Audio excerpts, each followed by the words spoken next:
ہے کس کے سر پہ چادر جس پہ ہم کہتے ہیں اسلام کے نام سے قائم ہوا ہے، کس عورت کے سر پہ چادر رہا؟ کیا پرامن احتجاج ان سے سسٹروں کا حق نہیں تھا؟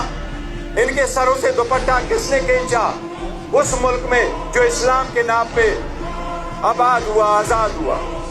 مسلمانوں کو دیکھنا ہوگا، پورے یورپ میں گھومیں، وہاں جا کے آپ کو پڑے گا علی محمد خان صاحب نے صحیح کہا، میں ایک عام ورکر آج پاکستان تحریک انصاف کے چیئرمین کی حیثیت سے کھڑا ہوں۔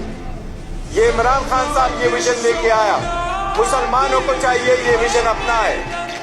مسلمان دنیا میں سارے جائے، آپ کو جمہوریت نہیں نظر آتی، آپ کو جمہوریت مسلمانوں کا ہے، لیکن جمہوریت آپ کو ٹرو سینس میں نظر نہیں آتی۔ اگر ہم نے ترقی کرنی ہے